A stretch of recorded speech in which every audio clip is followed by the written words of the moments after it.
Aujourd'hui, Bonnie s'est fait un nouvel ami. Oh, elle a déjà de nouveaux amis. Non, non, elle s'est fabriqué un nouvel ami. Je vous présente Fourchette. Salut. Salut! C'est une cuichette. Oui, oui, je sais. Fourchette est le jouet que Bonnie aime le plus en ce moment. On doit veiller à ce qu'il ne lui arrive aucun mal. Woody, on a un problème. Je ne suis pas un jouet. Je sers à manger de la soupe, de la salade, peut-être du chili. Et hop, à la poubelle. Liberté! Buzz, on doit ramener Fourchette. Affirmatif.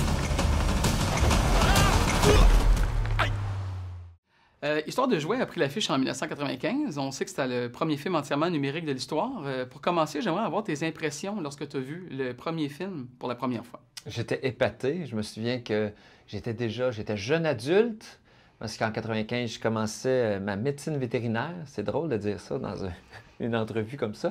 Et puis, je me souviens d'avoir été épaté à quel point c'était beau, à quel point les images étaient extraordinaires.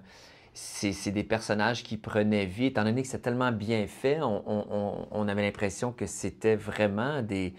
Ben, pas des humains, mais c'était des jouets qui avaient vraiment une personnalité humaine et il était très charmant. Je me souviens d'avoir été épaté.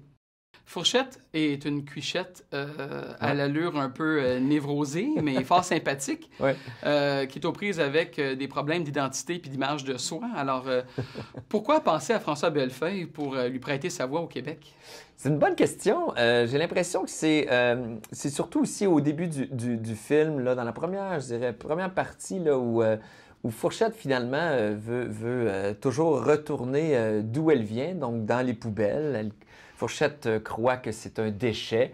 En fait, ça me fait penser un peu à mon personnage là-dessus. C'est à travers le côté, je dirais, l'attitude un peu négative de ne pas vouloir être un jouet. On retrouve son côté quand même très charmant. On s'attache très vite à ce personnage-là. Ça me fait penser beaucoup à mon personnage de scène, à mon style d'humour. Je dirais que Fourchette, la seule chose que Fourchette n'a pas, que j'utilise beaucoup sur scène, c'est le côté colérique, là. Après ça, je pense qu'on se ressemble beaucoup. Il y a des moments où Fourchette fait très comme imagé avec sa bouche, fait des... Ça, je suis capable de faire ça, donc on se ressemble comme ça.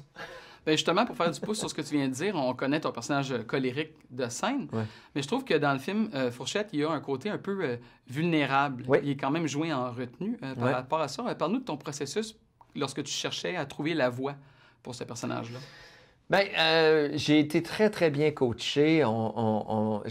J'avais une équipe avec moi là, qui m'ont aidé vraiment beaucoup, m'ont fait comprendre. Parce qu'au début, dans les périodes de test, j'essayais peut-être de faire la voix la plus drôle. Je suis comme tout le temps je fais tout le temps de la comédie. Fait que c'est sûr, j'essayais de trouver quelque chose qui allait faire rire tout de suite. Et on m'a bien expliqué. Le plus important, c'est de servir l'histoire, c'est d'être dans l'émotion, de vraiment bien communiquer les émotions du personnage. Salut. Moi, je ne suis pas un jouet. Je sers à manger de la soupe, de la salade, peut-être du chili. Et puis hop, à la poubelle. Liberté! Pourquoi je suis en vie? Hein? Quoi? Hein? Quoi? Écoute, à la manière du monstre du Dr Frankenstein, Fourchette un peu est rafistolé à partir de déchets, là, Ouais. de rebuts finalement. Et il y a une quête d'identité. Il pose même la question, tu sais, pourquoi je suis en vie? Alors on est vraiment dans cette métaphore-là. Ouais. Il est quand même étonnamment complexe pour un personnage qui est si simple Ouais, en c'est apparence. Moi, j'aimerais savoir c'est quoi que tu apprécies le plus dans le personnage et dans son évolution dans le film. Ah, mais on dirait que c'est l'enfant c'est celui qui est le plus enfantin, finalement, de tous les jouets qui sont là, mais on le voit vraiment évoluer très rapidement devant nous. Puis c'est beau à voir, surtout le fait qu'au début, il veut rien savoir d'être un jouet, il veut rien savoir de faire partie de cette gang-là. Et à la fin, on dirait que c'est un personnage qui en fait, on a l'impression qu'il a toujours été là à la fin, tellement il fit avec tout le monde. Puis je trouve ça très beau dans le film. Je trouve que c'est un film qui a beaucoup qui a un beau message par rapport à la vie. comme quoi c'est important de suivre sa voix intérieure, c'est important de suivre son feeling, puis même si on a toujours fait quelque chose, on peut des fois changer d'idée, on peut aller ailleurs, on peut essayer de... La vie change, la vie à un moment donné fait qu'on se sépare ou des fois on se retrouve, mais c'est important de trouver son bonheur où on est capable de le trouver, puis c'est ça, on n'est pas obligé de toujours faire la même chose. Woody va me sauver. Je le connais depuis que je suis né. Il y a 2 jours. Quel était le jouet préféré, le jouet réconfort de François Bellefeuille à 5-6 ans? En fait, 5-6 ans, j'étais beaucoup déjà dans la créativité. Moi, c'était les G.I. Joe dans le temps. C'est vraiment, je me suis fait, là, j'étais pareil comme Bonnie, pareil comme Andy dans le temps, mais avec des G.I. Joe. Je me souviens d'avoir fait plein de scénarios pas possibles là, avec mes G.I. Joe. Je leur faisais des petites cabanes à l'extérieur. Je me souviens très bien, il y avait un bouleau sur mon terrain. J'arrachais comme des écorces du bouleau et ça me faisait comme le toit de mes petites cabanes. Je faisais des petites branches de bois. Je rajoutais de l'herbe par-dessus pour que ça soit comme camouflage. Et puis, je leur faisais vivre plein d'histoires aussi créatives qu'on peut voir que Andy est capable de faire ou que Bonnie est capable de faire. On sait qu'il arrive dans les films animés, surtout, que certains personnages secondaires deviennent tellement populaires qu'ils obtiennent leur propre franchise. Alors, toi, quelles aventures voudrais-tu faire vivre à Fourchette dans son premier film solo? C'est une excellente question. Je trouve que c'est un personnage qui a un potentiel comique extraordinaire dans sa personnalité,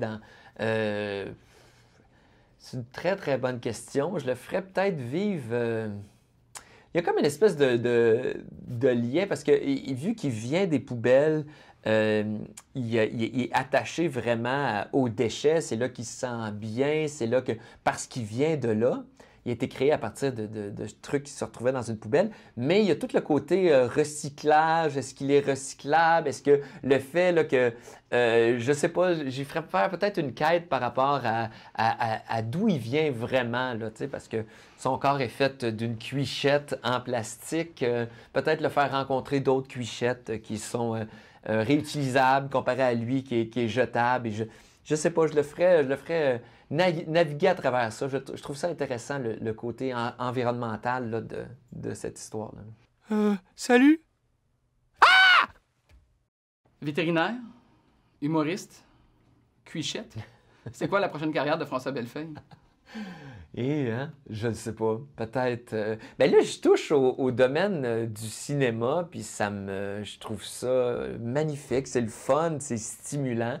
Fait que peut-être un rôle dans un film avec ma voix et cette face-là aussi. Peut-être, mais pour l'instant, je trouve que c'est une entrée magnifique dans cet immense milieu-là qui est le cinéma. Pour Histoire de jouets, je ne pouvais pas rêver mieux. Tu sais, si on m'avait demandé, OK, tu as une voix à faire dans ta vie, laquelle tu veux faire? Ben, j'aurais dit une voix dans Histoire de jouets, puis finalement, je tombe sur un personnage tellement drôle et attachant. Je ne pouvais pas demander mieux. Parfait. Merci beaucoup. Merci. Sois sans crainte, tout va s'arranger.